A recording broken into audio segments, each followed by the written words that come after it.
Okay. All right.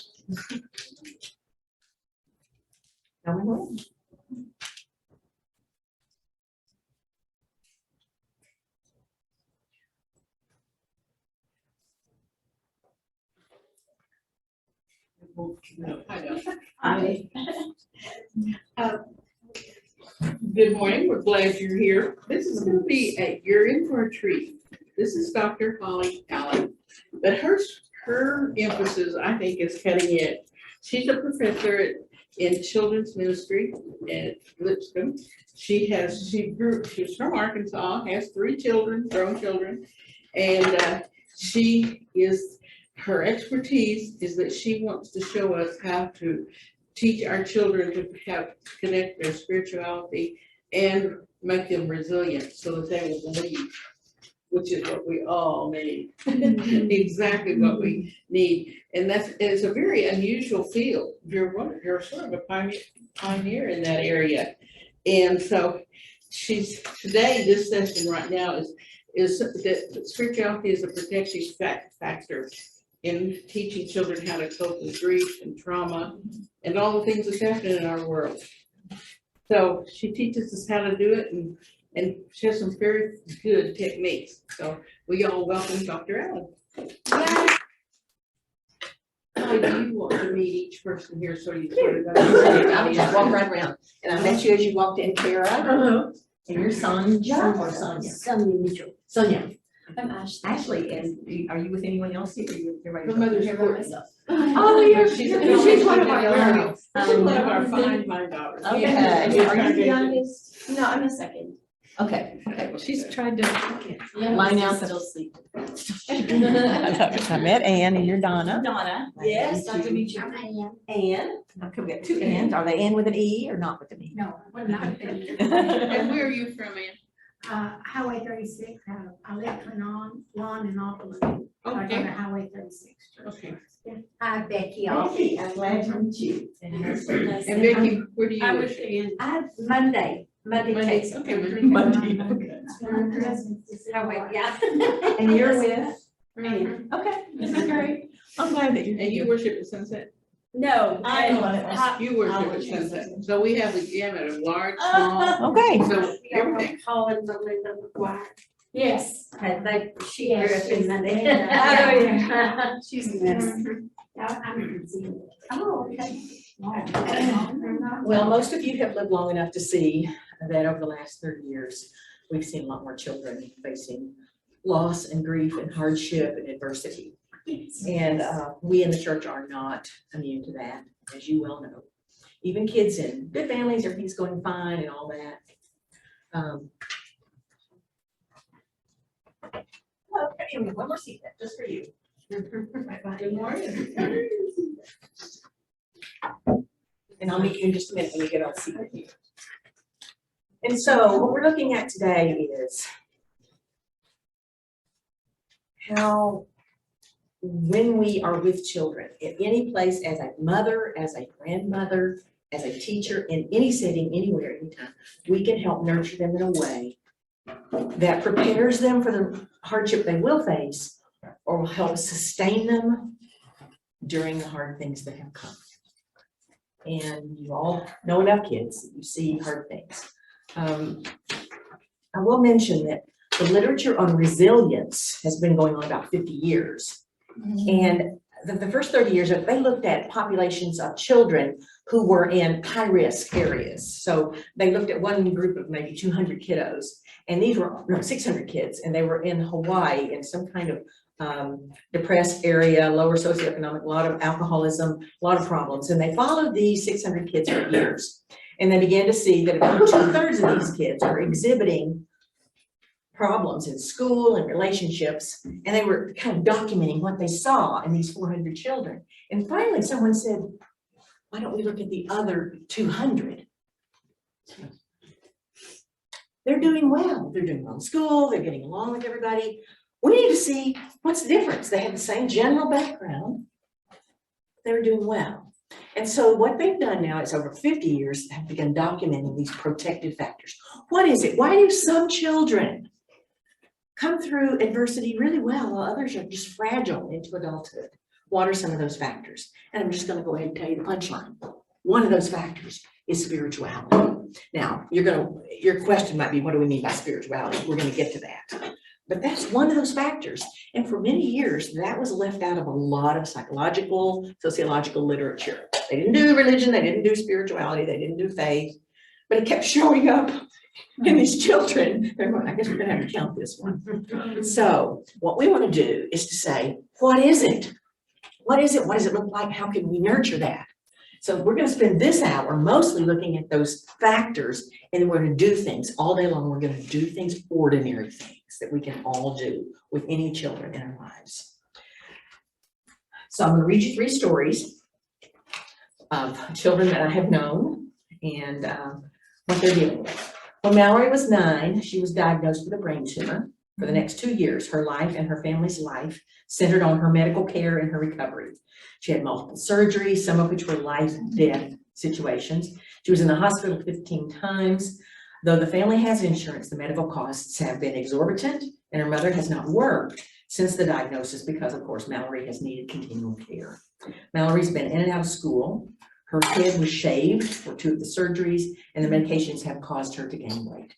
These medical situations have yielded some name-calling and some bullying from other schoolmates. Mallory has asked her mom, why would God let this happen? Allie and her twin brother, Aaron, are 12. Their dad moved out of the house about a year ago. He now lives in a condominium on the other side of town. Their parents' divorce was final about 6 months ago. Their mom is sad and she still cries in her room almost every evening. Their dad says that things just didn't work out, but he also says he's going to make sure that they have what they need. Allie and Aaron visit with their dad 1 weekend a month. Allie wonders if life will ever be the same again. Aaron's trying to step up and sort of be the man of the house, taking on some of his dad's chores, like taking the dumpster to the curb on Thursdays. They still go to the same church they always have, but mostly no one mentions their dad or the divorce. Their mom recently moved to full-time work from her previous part-time position, and Allie and Aaron are beginning to realize things are never going to be the same again. Miguel is one of the children who survived the Sandy Hook Elementary School shooting in 2012.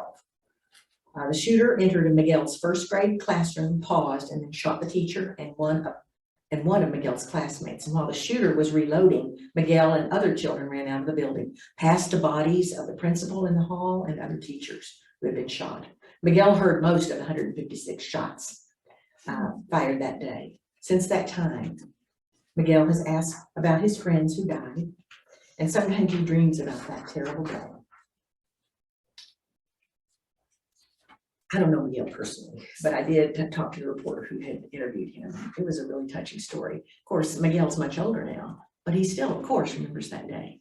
You may not know a child who's been in a population-wide disaster. You do know right now, this day, we've got children down in Fort Myers, Florida, who are dealing with the loss of their homes and perhaps the loss of someone in their family, their car that got flipped upside down, the trees in their yard that are all down. Huge population-wide disaster. It will shape all of their lives. Doesn't mean they're destroyed forever. It just means that it's going to change who they are and how they see life. Katrina, the kids that survived Katrina, everybody around them was in the same trauma that they were in. Now, sometimes like Mallory, the little girl who had a brain tumor, it's mostly her trauma, although it's her parents' trauma. But there are lots of people who can come around and help. But you see in a population-wide trauma, everybody is traumatized. Everyone's going through the same thing. So it's a little bit different. But of course, even with a child who is in an accident, their whole family's traumatized. So it's not just that child. And so the rest of all of us have to come, as we do, we come around, we do that pretty well. You are familiar with kids who've had cancer, kids who've been in a car accident, who have a sibling who has special needs. That is a life-changing experience for children, and it's an ongoing one. I've certainly known children who've gone through, whose parents have gone through divorce, and even if it's an amicable divorce, their life fell apart. It just did. My college students, it's still the most important thing that happened in their lives if their parents divorced. They are rising out of that situation, and God is present with them, and who they knew God to be as a child is still helping them in this situation. But it's a hard thing. It's still hard for them. You may know kids who have diabetes or a fairly severe asthma situation, so medical issues that are ongoing. They can be pretty traumatic. And I used to say, and when I first started writing this book, I said, there are two populations of kids. Those who have faced hard things already, the kids we were just talking about, and then those kids who have good enough environments, good parents, good churches, good schools, nobody's been sick, and so there become two populations. I no longer say that because all children have hit something with COVID. Now, it wasn't life-changing for them, but life didn't go the way it normally did. Schools shut down, moms and dads stayed home with kids, and that was hard and problematic, and jobs changed, and our seniors in high school got kind of just tossed around. I'm still dealing with the college students who were seniors in high school when that first came down, and it just changed, just jumbled their lives. Still had, I know kids whose grandparents died of COVID. I heard this on NPR, 140,000 children lost a parent to COVID. I did not realize it was that many. That's a lot of kids. But the big question that I ask at the beginning of class is, why do some children come through such difficult circumstances, overcoming even severe adversity remarkably well, while other children remain fragile into adulthood? I have a nice little list of what I'm going to talk about. This is mostly academic right now, but we are going to get it into the real world. I just need to give you the background for what we're going to talk about. You write all over these sheets, it's just for you.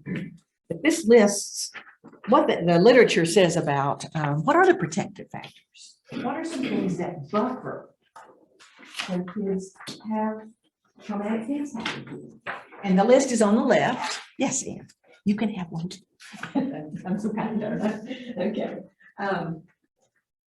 So these are the 10 that are listed by Ann Maston. She's kind of the person that I looked to for the overview. She kind of went through, she was the graduate assistant for a guy named Garmese, who did some of the initial work back in the 60s and 70s. Now she is retired, but she has spent her entire career looking at resilience and what are the protective factors. She went through all the literature and summed it all up for us, thank goodness. I didn't have to do that. And this is what she says, these are the top 10, but I'm going to add a few that I keep running across in the literature that I think are also important.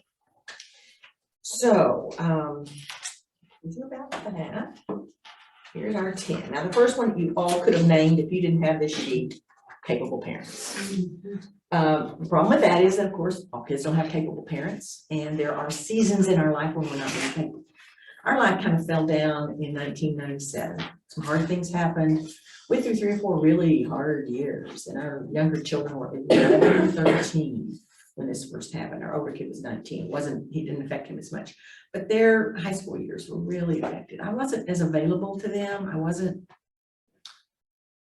was kind of holding on by a thread, and my husband was worse off than I was. We were just not at a really good and helpful place. Our kids, they're in their 30s and they're still dealing with that. We're still walking back through that, saying it's hard. We needed some more people. Our problem was that the church that we were with just completely collapsed, crashed. And those were the people who should have been around us. And they were all dealing with their own stuff. So we just didn't have the people we needed. Most of the time that doesn't happen, so that your entire support system falls apart. But if it does, other adults can make a difference. Let me name 2 or 3 things I think about parents that need to be there. Parents who listen to their children. Yes. You gotta listen even when you're hurting, even when you don't understand your kid, even when you want to say, oh, get over it. You just need to listen. They will get over it, but not today. You need to listen to their fears and their hopes. You need to encourage your children, even when they have failed for the 14th time. I know that's hard. This is hard for you. How can we go forward and help them if they need to adjust to something else? It may be that they're never going to get their Eagle Scout. They just may not be able to do it. How do you help them healthily adjust to another goal? But with encouragement. Because you didn't do this doesn't mean you will do nothing else. There are other things. And the most important thing is when hard things come, you really do need to carry the weight.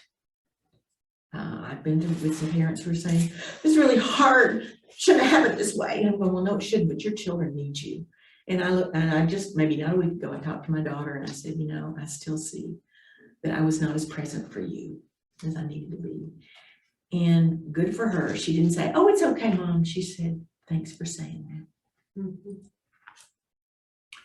So if you weren't present and you didn't carry your weight, say so.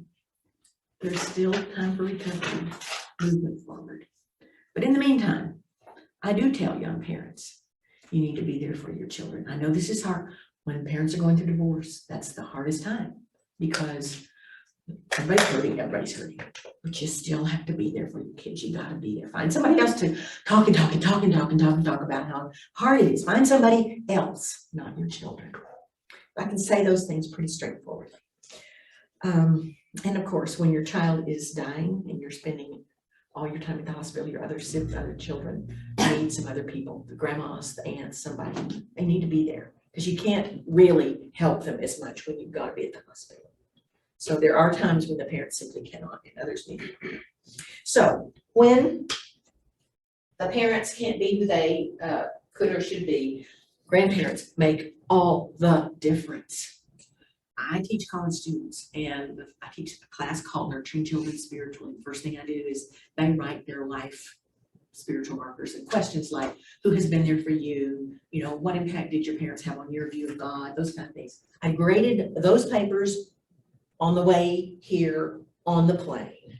And I just can't tell you how encouraging it was for them to tell about their hardships and how people in their life, one girl said, and my great grandmother wrote me a note and I still have it. And it has held me through some hard things. Okay, people, that's you. Some of you, not quite you yet. Is it Andrea? No. Ashley. Ashley, it's not you yet, but you've got grandparents that perhaps encourage you. It's important to be that grandmother who writes that note, even if you're not terribly close, either at distance physically or emotionally. Sometimes it's the thing that they put on their bulletin board and it stays there. Do it, just do it. You don't know what impact it's going to have. Sometimes close friends can make a difference. Sometimes a boyfriend, you know, for the kids in high school can be the one who says, I know you're worthy. I know your mom doesn't think so, but I think so. Somebody needs to be saying that to them, all the kids. Sometimes peers. Another one of the papers said, let me see, I'm going to read hers to you. My relationship with other children growing up was very positive. I moved many times, and so it was very important for me to make friends. It says specifically. Yes, from the first day we met, the four of us were best friends. We had a lot of fun. I still have, they're still my friends today. So my best memories come from running around the empty church building where our parents worked. I didn't realize it at the time, but as I look back, I see clearly that they were my first image of what church should look like. They taught me to love deeply, but to also have fun. Their joy and unconditional love is part of what makes me who I am today. Friendships, even childhood friendships, encouraging that can make a difference. Now, the next few are kind of strange. This first bit, intelligence, problem solving. You think, so the more intelligent people are more resilient? Not necessarily. The piece of it that matters is the problem solving. And it makes sense. If you've got a kid who's like, this is hard, what are we going to do? And the kid says, well, we could try this, we could try this, we could try that. You can see why they might be more resilient. Mostly, though, we're not able to help with that. I mean, you can help them solve little puzzles, but some kids just come with that. They're just constantly looking for how to solve things. That tends to help with resilience. There are several more here that are very connected to a particular child. Some children come out of the womb with, you know, being able to regulate their emotions fairly well. They have some self-control. Other kids come out saying everything they think all the time and they cry every 5 minutes and drama is their thing. And, you know, you're not going to probably be able to change a lot of that. You can help focus it, but it's kind of who they are. Kids who are more emotionally regulated tend to be more resilient. Those who plan, what have I got on there too? Those who are able to say, well, if that happens, let's go this way. That's a part of problem solving, but they're planning. This is another interesting one. Some kids just come out motivated to succeed. I teach a course on nurturing children spiritual. We have worked with different populations of children. My students each works with one child, and we do all the things we're gonna do today with these children.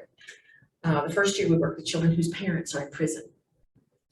All of these children that we work with, it was their mother who was in prison, which is, I mean, it just happened to be that way. Well, there's a women's prison in Nashville.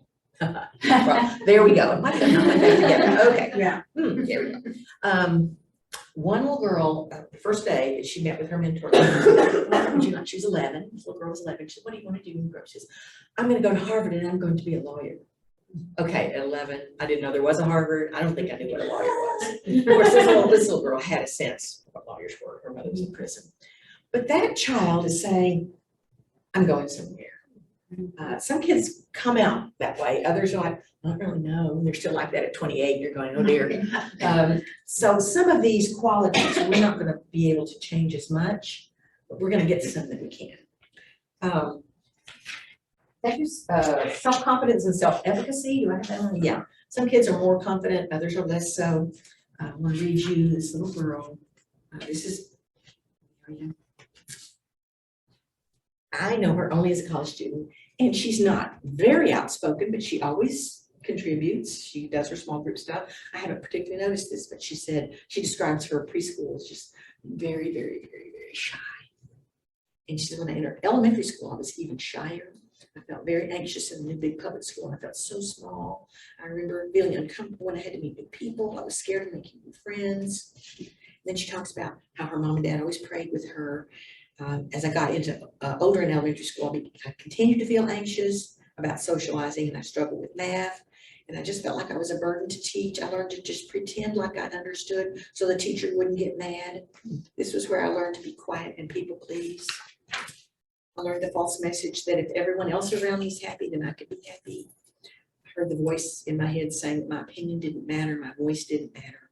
I shrunk in a big room, and many times I numbed my feelings for the sake of everyone else. But I read my Bible stories, and my parents continued to take us to church every week. My favorite verse was Matthew 5:16. Let your light shine before men that they may see your good works and glorify your Father who's in heaven. In second grade, I wrote this verse on the top of my spelling test paper, and my teacher took a picture and sent it to my mom. Even in a big public school, I knew that the Lord was with me very early on, and I carried his loving light in my heart.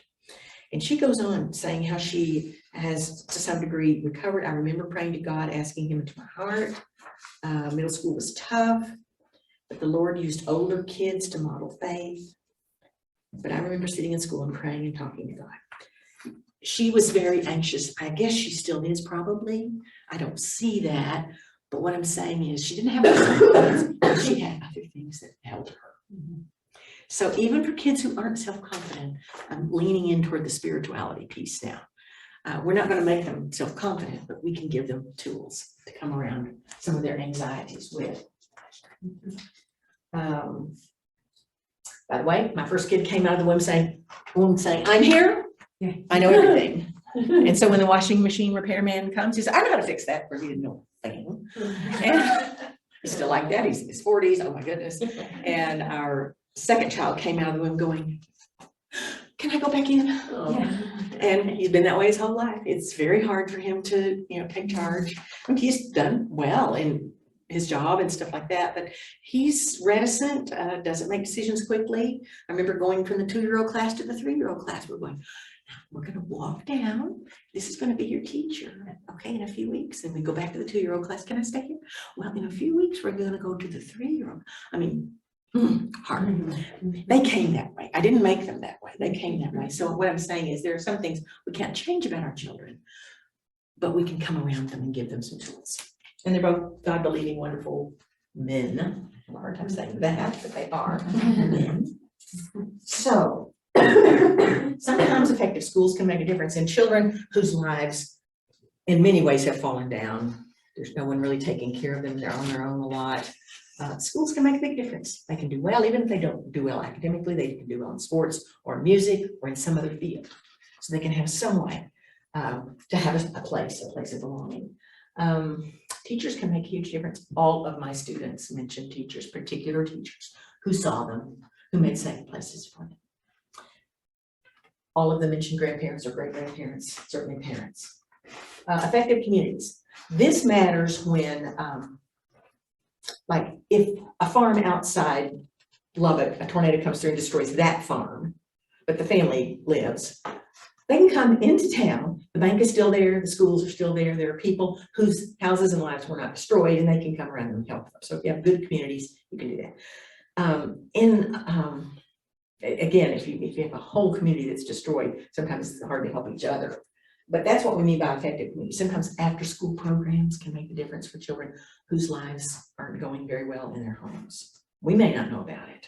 We may not see what's going on, but sometimes after school, or Big Brothers Big Sisters, some of those community organizations, Boy Scouts, things like that. By the way, she didn't, so I will add, did I leave a blank for you?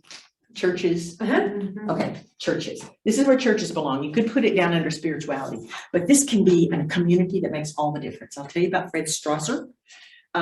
He was a few years younger than me, but in my small town, there was a trailer park near our church building, and he would kind of trot in for VBS. Didn't have any shoes. I mean, I grew up in a rural community in Arkansas 70 years ago, so I saw kids without shoes. Kids who only had outhouses, things like that. Well, they had a toilet, but anyway, he kind of made his way in, and he came for the cookies and the Kool-Aid, but you know, okay. And then he started hanging around, and he had good teachers at church and people who cared for him. He stayed with it. That church surrounded him. My mama taught him the 3rd grade, and my dad was one of the elders, and he really nurtured him. He had no dad in his life at all. His mom worked a couple jobs to just make ends meet, but not a very good home situation, not good at all. His sister and brother had not done well, but my dad and some others made sure he got to Harding. He is now the full-time minister at the Wind Church of Christ and has been for 25 years. Has 4 boys, some who've been missionaries, done other things. A life that was changed by that wonderful community that came around him and supported his life. We can make that difference. It's not a very common story, but it does happen. And I still know Fred. I still go back to my old home sometimes and get to see him. And his boys are all grown now. It's really lovely. So these are all the factors. And now we're going to spend the rest of the day on this one. Faith, hope, and the belief that life has meaning. Now, this is what she called it. Other resilience writers would go ahead and call it spirituality or religiosity even. But almost all the resilience literature has a place for prayer, belief in God, religion, faith or hope or the belief that life has meaning, other kinds of ways of saying it. For our purposes, we're just going to call it spirituality. And that's what it is. So we're going to spend the rest of the day on this. So I better help you lean into it right now. I'm going to show you a 4-minute video, and we're going to talk about how these parents are exhibiting some of the things we've talked about. Before we do that, look at your quote at the bottom of your first page. We're defining children's spirituality as a quality present in every child, from birth. We're already spiritual beings when we're born. God made us that way. He made us emotional beings, physical beings, psychological beings, intelligent beings, and he made us spiritual beings. That's who we are. By which children seek to establish relationships with self, others, and God. Babies come out looking for you. They want someone there with them. They do not thrive unless they're in relationship with people. They're also spiritual beings. They just can't talk about it yet. So it's hard to know what's going on with a 1-year-old, a 2-year-old, a 3-year-old. But they also need to know who they are. We've done a relatively poor job of helping our children kind of understand what's going on. As the little girl who was so anxious, she said, my feelings didn't matter. Our feelings do matter. And how do we help children see that? So ourselves, love the Lord your God. Love the Lord your God with all your heart, and your neighbor as yourself. That's 3 relationships. So those are all spiritual relationships. It's not just God and me. It's me and all of you. And it's myself. What's going on in me? Who did God make me to be? So we're going to talk about those 3 relationships all day long. The 3 more protective factors over there on the right are trust. When trust is broken. Another is belonging. We all want to belong. That's one of the things that was so hard for our children when our church fell apart, is that there was no place for us to belong for a long time. It's hard for us as well. And the last is identity. children in secure home lives know who they are. When their home lives are not very secure, it's really hard for them. But they, as you know, they spend their teen years and some of their young adult years saying, who am I and where do I belong? But that's a spiritual question, I think.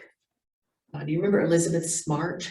She was captured when she was 14, taken by a man in Nevada or someplace, Utah maybe.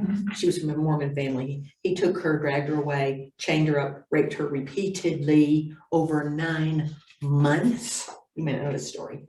This happened about 15 years ago.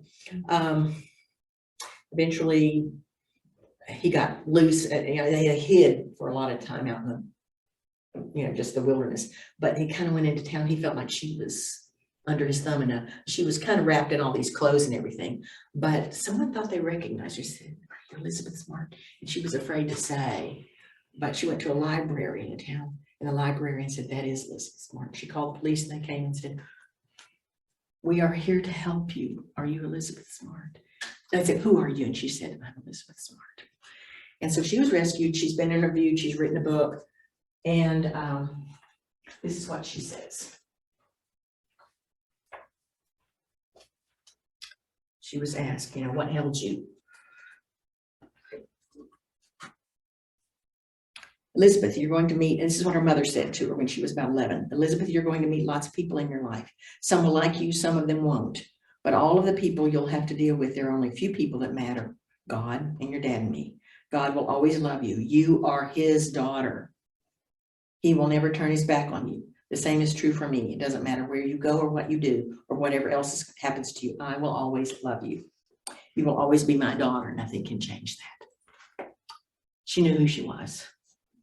And she knew if she ever got out of that, her mother would still love her. God is there. Identity is huge, and helping our children center their identity in God. And it's written all over these papers that my students wrote. I know who it was. I'm going to show you a quick little video, and then you guys are going to talk about what you see in this that reflects all of these resilience factors in these parents. It's pretty amazing. I'll have to shut all the way down so nobody else to go anywhere because they're shut down.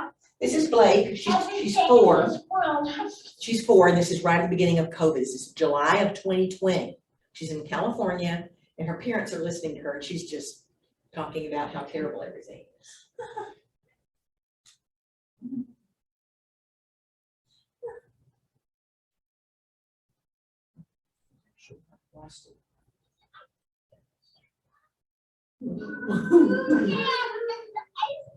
all the way down to nobody else to go anywhere because they're shut down. The ice cream truck is shut down. And the water truck place is shut down, which is my favorite part because the street is my favorite one. What's that?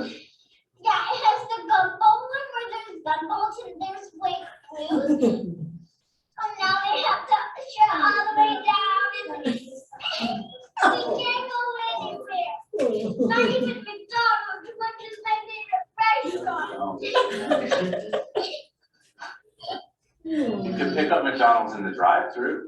No, you can't. Yeah, You can't. you can. You can go in the drive-through, but you can't go on the playground. Yeah, it's just really frustrating. If you go through the drive-through, it's just warm. You have to wait for a few to come. And if you're inside playing on the playground, it wouldn't be warm. And now they have to shut down. It's just boring when you're waiting for food to come. And now that everything in this town is shut all the way down. I don't want it to do that. I mean, why would church come around to people if they don't want church to come around to them? Because everyone doesn't like church because they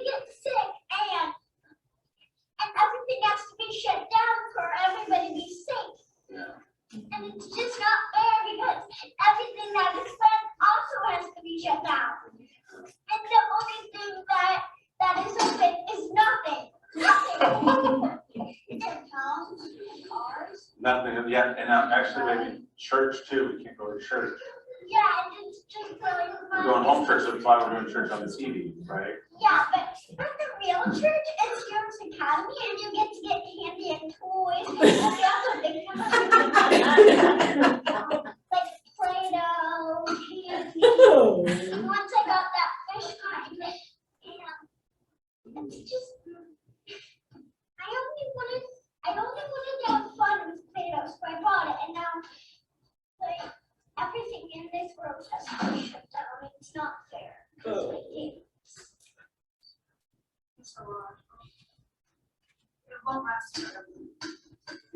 that just hurts you. But we're doing so everybody can be safe, right?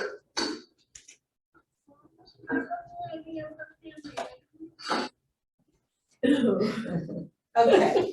I would like for you guys to see what those parents were doing that you would see as nurturing that child. What were they doing that was helping the situation? How were they giving the child voice? Yeah.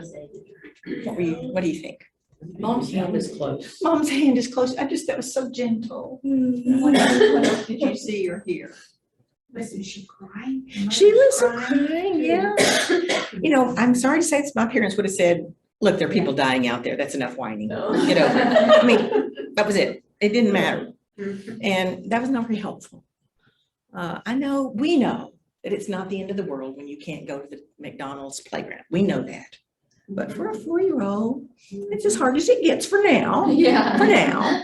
Well, they were reassuring her that it wasn't gonna last forever. It did last longer than a few weeks, but they did say, yes, this is for me. That was very helpful. It gave her some hope. Hope is an important piece of spirituality. Well, and let her tell it. They just let her go on and on. Yeah, and that's okay. When she did spiral to McDonald's, we can't do anything. They're like, well, there is this. And then she was like, yeah. Um, They didn't But then agree they- with the McDonald's, but they said, oh, but you know, the playground is shut down. So Yeah. they leaned into what she said. And church is still shut down. So they agreed with what they could agree with.